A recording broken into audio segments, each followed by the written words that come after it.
Thank you, Yoni. Thank you, gentlemen. It's a pleasure to be here. You said the elephant in the room, Yoni, and I think we have a few elephants in the room. We will get to the judicial reform in just a moment, but first I want to ask Simcha Rothman. Wait for the music to, yes. I'm not an elephant in the room. I'm a donkey because I defend Democrats, not Republicans. So. All right. So, Simcha, not to say that you're an elephant, but you've been the talk of the day in Israel over the past 24 hours, and we want to address this incident in which protesters, some would say an anti-government activist, harassed you on the street, was walking after you for a few blocks here in New York City, shouting in your ear constantly with a megaphone, trying to express, her First Amendment rights, being here in the U.S., she would say. But you seized the megaphone away from her and really grabbed the attention of the press in Israel. What's your comment about this? It's quite a simple issue because there were demonstrations outside of the place that we had dinner. No problem with it. As a long-time protester on many issues, I would respect any protest. To go for 10 blocks, for 20 minutes basically, after a couple, I was there with my wife, and use megaphone after we ignored them for a few blocks because they were not using megaphone. Using megaphone in a very close proximity, that's not a demonstration, that's not a protest. That's an attack. That's an attack on me, but because I don't take it personally, of course my wife, but the attack is actually on democracy. And maybe it's connected to the issue that we're talking, judicial reform, because many people claim that if the judicial reform will pass, that will be the end of democracy in the state of Israel. I don't know about any countries that lost its democracy because they changed the way they elect their judges. I don't know, maybe there was. I'm not such an expert in history, I don't know of. I know many countries that lost their democracy because they have small, very small, violent groups that went and harassed elected officials and threatened them until they give up their position, until they give up their views. For that, we have many, many examples, and people who don't understand the difference between a protest and a violent attack, they need some crash course in democracy. So, Mr. Dershowitz, I see that you're nodding here. These two issues are, of course, somewhat intertwined. The issue of free speech, democracy, liberalism, and we'll touch on all of it. You were interviewed several times about the judicial reform in Israel, and you referred to it as a grave mistake. Why is that? Well, first of all, I offer to defend you if anybody tries to prosecute you for defending yourself and your wife against using a megaphone essentially as a weapon. Under American law, it is permissible to restrict speech based on the loudness of the speech, the proximity of the speaker, time, manner, and location. And so there's no reason why anybody should be able to come up to you and put a megaphone in your ear, and you had the perfect right to prevent that in an orderly and reasonable way. Having said that, I really want to, first of all, commend the Israeli people for the manner in which generally they have conducted these demonstrations. They are a model. There has been very little, if any, violence. It's not like in America, where after the killing of George Floyd, we had massive, massive violence, and we had lawyers throwing Molotov cocktails into police cars.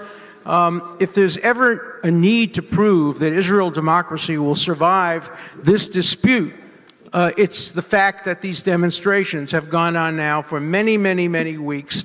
My own preference is to not allow demonstrations in front of the homes of people like Aaron Barak or the homes of others who are private citizens. It's okay to demonstrate in front of the home of the president, in front of the home of the prime minister. Those are public places. But I don't approve of demonstrating in front of the homes of private citizens, even people who used to hold high positions of power. Having said that, I think both sides have misused the term democracy and have overstated the dangers to Israel if either side prevails. I agree with you that there would not be a danger to democracy if, in fact, the courts were somewhat weakened and didn't have the authority it had today. But I also think that if the courts were strengthened or maintained the way they are, we have democracies, America is an example of that, in which courts make some of the most important decisions, taking them away from the legislature. So my goal, and the reason I insisted that we have a conversation rather than a debate, is to try to bring us closer together. This is exactly the kind of issue that's a matter of degree, and where both sides have to compromise a little bit. Should I just lay out briefly what I think can be done? but I think let's backtrack just a little because let's circle back to this because people in Israel have been engaged in this fierce public debate over judicial reform for what, like 22 weeks now, 23 weeks, 22 years. But I want to say for Mr. Rothman, it's been a top priority for you personally for over a decade as a lawmaker, but not only as an activist, as a lawyer. You've been studying this issue specifically in Israel, but also studying other judicial systems from around the world. Why are you so convinced that Israel is desperately in need for a fundamental change to its judicial system? I have to say, I need to start with two short stories. The first story is the reason that, I don't know if Professor Dershowitz knows, but one of the reasons I chose the path to be a lawyer is him. Meaning, when I read about him and I read about the cases that he took, even cases that, the most famous case, the case in Skokie, is that you go according to the rule of law, against what you think is moral, which he got a lot of criticism, I think. What he basically, you can say if he wants later, but he said this is the rule he should apply. The rule should apply even if all my bones ache when I need to help those terrible people that wanted to shout. It was a neo-Nazi protest near Skokie, where a lot of Holocaust survivors lived. So, and I thought that this is a reason to become a lawyer. This is a reason to invest in the rule of law that is different from what you think is right, what you think is just. It's important because that's what can keep a society together where there are disagreements. This story goes directly to a story. I started Meshilot, the organization, the Israeli Movement for Governability and Democracy, 10 years ago. And I worked on this issue a little bit before.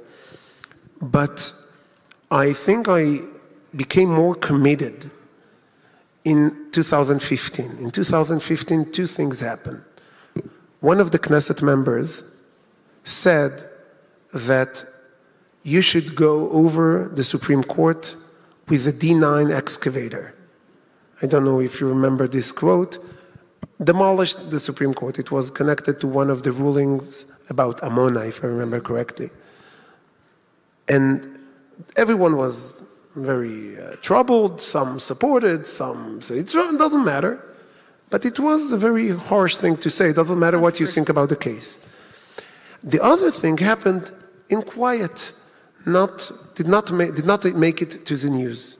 And that was an interview by Chief Justice, then former Chief Justice Aaron Barak.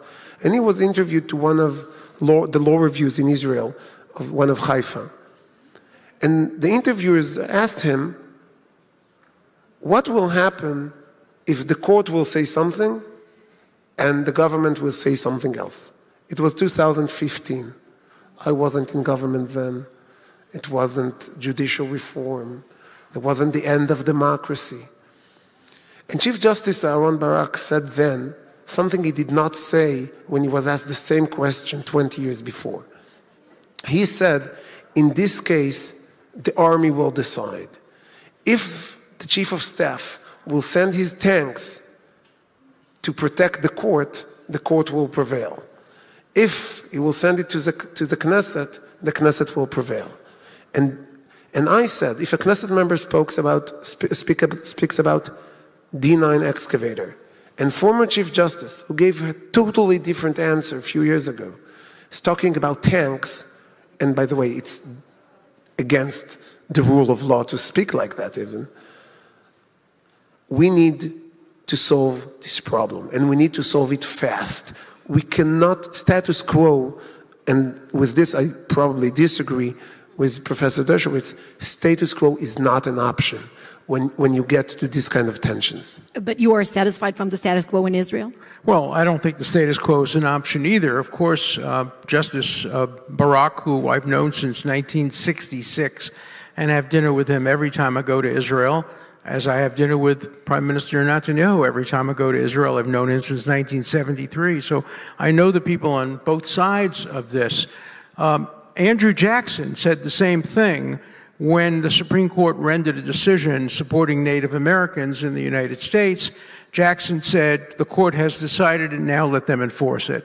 No, that's not the way it should be in Israel, and that's not the way it should be in the United States. There has to be respect for the courts, respect for the judiciary. It has to be self-enforcing. The way for many years it was difficult after Brown versus Board of Education. Half the country did not believe in integrated schools, just the way today half the country doesn't believe that a woman has the right to choose an abortion. And as you said, the rule of law requires you to accept things that you don't believe are necessarily correct, and that includes judicial decisions. Look, I think that the Supreme Court under my dear friend Aaron Barak went too far in a lot of ways. I don't believe that the court should have the power to make decisions about whether the gas deal in Lebanon is permissible, or whether or not there were decisions of the Knesset that are unreasonable, or even whether or not members can serve in the Knesset or serve in the cabinet. Those are political and economic decisions. But there are some areas that the court must have the last word, where we cannot allow democracy to prevail. That is, courts are supposed to be counter-majoritarian. Let me give you one striking example. Free speech. Nobody supports free speech by their enemies. Everybody, every legislature, America, Britain, Israel, would deny dissenters the right to say things like marching in Skokie, Illinois. 99.3% of Americans would have disapproved of that.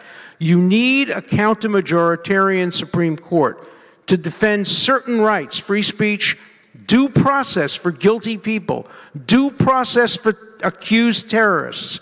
They must have a fair trial. They must have a right to counsel. And if the Knesset won't give that to them, that has to be demanded by the courts. So I think the road to compromise requires that there be limitations on what the Supreme Court can do in areas other than core human rights, core minority rights, core free speech rights. But there have to be constraints on the court when it comes to political, economic, or decisions regarding reasonableness. That's the road to compromise that will permit Israel to thrive as one of the strongest democracies in the world, with a strong judiciary, a strong legislature, a weak president. But the key to democracy, as Learned Hand once said, is democracy will die only when it dies in the hearts of the people. And if it does, no court can save it. And democracy is alive and well in Israel. No matter which way this dispute comes out, democracy will survive and will thrive. Let me just say one more thing. I think the left, the people today who are generally on my side, not necessarily on all matters, but on my side, who are opposing reform, have been using extortionate tactics which have hurt Israel terribly. I think they should not be trying to endanger the economy. They should not be trying to undercut the high-tech community. They should not be trying to undercut the military. And the reason I stopped going to demonstrations of this kind is I think that the people who are opposing judicial reform have been hurting the state of Israel by using these extortionate techniques. I wish they would stop that, let them have debates. There is nothing about this judicial reform that has anything to do with the economy, that has anything to do with high technology, that has anything to do with Israel's ability to defend itself through the military. And I think those areas should be kept out of this debate. All right, a few issues to break down here. I see where you have some areas of agreement and disagreements. I see when you nod when each other speaks. So let me circle back to one of your earlier points. Simcha, is the court the only thing standing in Israel between majority rule and human rights? In other words, if the judicial reform passes as it stands at the moment, will you, as part of the legislative, have unlimited powers as, you know, opposition to the reform tends to claim? So before Professor Dershowitz said that he's not the elephant in the room, he's the donkey because he's a Democrat. Maybe I'm not so much into American politics, but probably I need to take the position of the elephant. So there are many things that I wouldn't like any entity of government to have the right to decide. So not the judicial and not the parliament and not the executive, because I like small government, because I am to the right. Having said that, in Israel, the system is very, very to the left. Even the right people in Israel will be considered Democrats in here, most of them. So economically, yes. So it's a different issue a little bit. It's hard to compare. Having said that, the fact that the court is basically limitless, that's a huge problem, and to that I think Professor Dershowitz agrees. To solve I would be able to solve the problem and says, let them just decide issues of human rights. But what is not human rights? What is outside the scope of equality? Any law, almost any law that I know of, someone can make the claim it's unequal. Any law that I can think of takes away property from people. If I want to defend property, let's cancel the IRS. If I want to defend freedom of movement, let's abolish the police because they prevent people from walking into places they shouldn't walk. So you need to have limits on human rights, and every decision you make, everywhere you pass the line, someone would be able to tell you, oh, you did it too much. And that's what happened in the US on many issues. And it's changed over years, and it's changed with politics. What is the limit in Israel? In Israel, and I was a little bit, when Professor Dershowitz spoke about freedom of speech as an example, Israel does not have freedom of speech in its basic laws. Enshrined in a constitution. It's not, we don't have a constitution at all. But even if you look at basic laws as a constitution, we don't have freedom of speech. I think freedom of speech in Israel is quite protected compared to many, many, many countries in the world that has freedom of speech in their constitution. So the defense did not come from the constitution. As Professor Dershowitz said, it's come from the hearts of the people. But the court, in 3 different cases, took away freedom of speech from the people that the Knesset gave. When the court canceled the law of Arutz Sheva, where are we sitting now? We are sitting now in a convention, it says here, Arutz Sheva. The Knesset legislated that Arutz Sheva was the only outlet for the right for many, many years will be able to broadcast, giving freedom of speech. Who took this freedom of speech? The court canceled the laws, and the judicial system and the prosecution prosecuted everyone who was involved in Arutz Sheva. while not prosecuting people who were involved in other radio stations. And the second example? And the second example, I won't go to the third, really. Thank you for the hint. Just recently, there is a huge corporation in Israel that is funded by the government and broadcast news and media and do podcasts. It's called the Israeli Broadcast Authority. It's getting from taxpayer money almost 1 billion shekels a year. In the US, it would be deemed as hurting the freedom of speech, because the way to shut down other people's speech is to shout very loudly, as we just learned yesterday night. So if you shout with a 1 billion shekel budget, what are the chances of a smaller private-owned radio station or private-owned TV stations? They need to compete in an unfair situation with the government. So the legislator said, let's divide the power there. Let's not have this kind of broadcasting authority that broadcasts the news, which is the most delicate issue that you don't want the government to be involved with. The court canceled this law and basically prevented freedom of speech from many, many small players. So the legislator gives freedom of speech in Israel, and the court takes.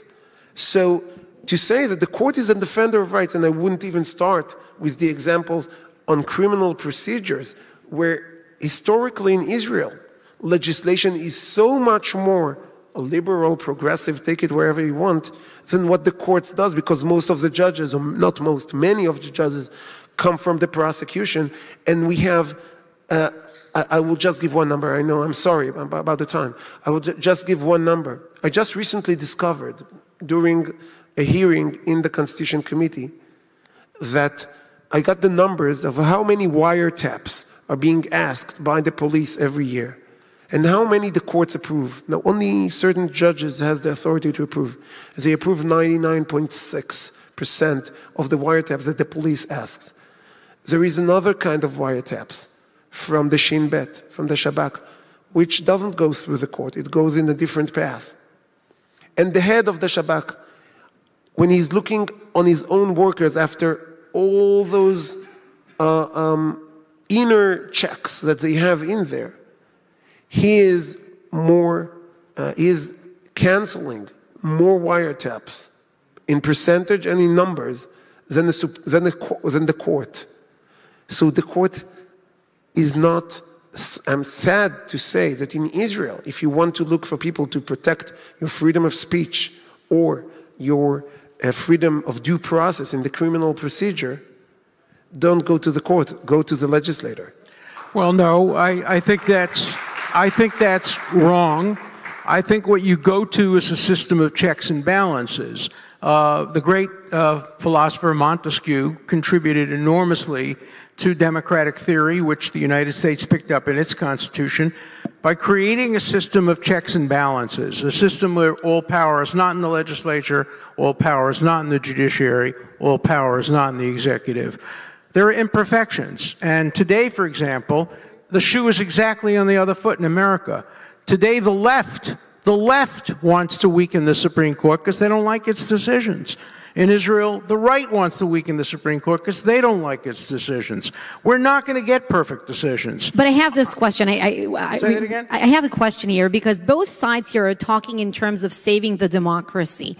And no, I'm not. Democracy is not going to be in danger either way. But the system, okay, so the system of checks and balances, is it in place to keep the democracy or keep liberalism? Because I know that Mr. Rothman here, he makes the distinction between the two, democracy and liberalism. So what you're talking about is a system of, saving liberalism? No, of course not. No. The system of checks and balances often saves conservatism, as it does in the United States.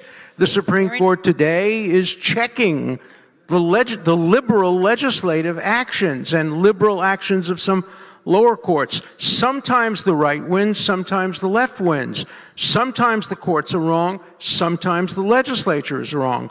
The one thing that's absolutely essential is that no branch of government have unlimited power. That's why we need compromise. That's why we need some areas where the courts have the last word. It was Justice Jackson who brilliantly, probably the greatest justice in American history, even greater than Louis Brandeis, great justice, who once said, "We are not final because we are right. We are only right because we are final." And courts are often wrong. I am one of the most strident critics of American courts. I wrote a book called Supreme Injustice, railing against the Supreme Court. If you think your criticism of the Israeli Supreme Court is harsh, read my book. I am a very big critic of the courts. I'm a critic of the legislature. I'm a critic of the presidency. I'm a critic of everybody and everything. And that's why checks and balances are so important, because nobody always wins with checks and balances. Today, the left is prevailing. Tomorrow, the right will prevail. The one thing we have to assure is that no branch of government has the ability to have its will over the minority, over all people. You're right about freedom of speech. These are complicated cases. In the United States, we have Citizens United. The relationship between money and speech is one of the most complex areas of law. But my point is that there has to be an interplay between the legislative branch and the executive branch and the judicial branch. That's why I would like to see a compromise, for example, in some areas. And you're right. It's hard to define what is a human rights issue and what is a property issue. By the way, I wouldn't protect property. I didn't include property or even the freedom of movement. I talked about essentially 2 points, freedom of speech and due process, which are the essential tools of democracy. There's always going to be a dispute between that. Every judicial system has that. The question is, can it be resolved in a way that doesn't give more power to one branch than others? And that's what I think a compromise will bring about, where the Supreme Court has the final word on some issues, but not on other issues. We haven't even had time, and we don't have time, to talk about how you select the justices. That, to me, is the biggest barrier to what's going on in Israel today. When I spoke to all the people, and I've spoken to all the people in Israel, they were all prepared to compromise on this issue of whether override should be permitted on all or only some decisions, what the number should be in override. Where the real problem is in who picks the judges. Okay. Simcha, before we wrap it up, I have to ask you, negotiators are talking about a compromise now. Many people in Israel are very doubtful that a compromise is actually something within reach. Did you expect the reform to face this huge public backlash as it did? And do you think that this means that a compromise is sort of dead upon arrival, actually? I think that the issues that Professor Dershowitz just spoke at the end, judges' selection, I think that sums it up. Because you really can agree on anything else. And judges' selection, I believe, I see it, there is a famous method of deciding how to split a cake. So every time when I came to negotiate, I came, and I would do the same with Professor Dershowitz. Whatever rule you want to give the Supreme Court, whatever powers, by all means, I'm signing. You want the court to cancel laws? Okay. You want the court to cancel basic laws? Okay. I appointed judges. And then suddenly everyone understands that, oh, I don't want an entity all-powerful. I believe that in Israel, the left wants to give more power to the courts, not because checks and balances, because the court is unchecked and unbalanced, and there is no decision in Israel that the court cannot make in the current situation. The left wants the court to have this all-powerful, super powerful tools to cancel and make every decision and any appointment and cancel any laws that he sees fit, because when he looks at the judges, he sees people like him or her, and when he looks at the politics, he knows that the public in Israel will never vote for them. So it's not about big issues of jurisprudence or rule of law or democracy. It's about, I want my way to win. A minority doesn't rule. matter what the outcome of the elections. I agree. What will happen in Israel is if you get your way and you get to pick all the judges and it suddenly turns extremely, extremely right and the Knesset moves more and more left, we're going to see exactly the same problem with a mirror image. That's why you can't win. Of course. You can't win. That's why. There has to be a compromise. Professor Dershowitz. Yeah. So you agree that there has to be a compromise? That's the reason, exactly what you said. That's the reason when from the first draft of the way we appoint our judges that we offered in the Constitution Committee to the last draft, we change it based on those ideas, because I agree that you cannot have the power to appoint all the judges or to pack the court or others. The mechanisms that we introduced, Minister Levin and myself and the heads of the coalition, is saying that no elected Knesset, no elected parliament could appoint more than 2 judges on their own agenda. That makes sense. That's now on the table. Nothing else. There were probably 3 people, you, me, and you, who really want to see structural reform for the sake of structural reform. We have differences, but we believe in it as a matter of structural reform. The vast majority of people, including in this audience, they just want to see what's best for their political side. Whichever side comes out, on the conservative side if you're conservative, liberal side you're liberal, we're happy to accept that structure. Very few people in America or in Israel care about process, care about procedure, care about structure. They just want to get it their way. It's becoming worse in Israel. It's almost as bad as it is in the United States. In the United States, it's terrible. Everybody just wants it 100% their way and doesn't want to see any compromise on the other side. I think the Israeli people understand the need for compromise at a time when its national security is endangered by Iran. And I think that if I can come to Israel and help bring about a compromise, if any of us can just bring, and we won't agree, we're not going to agree. We'll walk out angry at each other. But in the end, we can get something that we can live with. And that's the important thing. Can you grant Mr. Dershowitz an open invitation to come and, maneuver the negotiations around the table at the president's residence? It means that he will need to add me to his short list. The next time he's in Israel, he will need to have dinner with Chief Justice Aaron Barak, Netanyahu, and myself. All right. Will there be a reform, yes or no, eventually? Will something change? As I said in the beginning, I believe status quo is not an option. I believe we need to get to a decent compromise. I think we can do it. The only thing that stops it is what Professor Dershowitz just said. Some parts of Israeli politics, and I'm not pointing fingers, it's the left, does not want to get to a compromise whatsoever. They wouldn't even sign their own bill. But there are people on the right and the left who don't want compromise. Okay. We'll deal with them. Let's agree over here. All right. Thank you, gentlemen, for this fascinating discussion. Solid arguments on both sides. Thank you so much.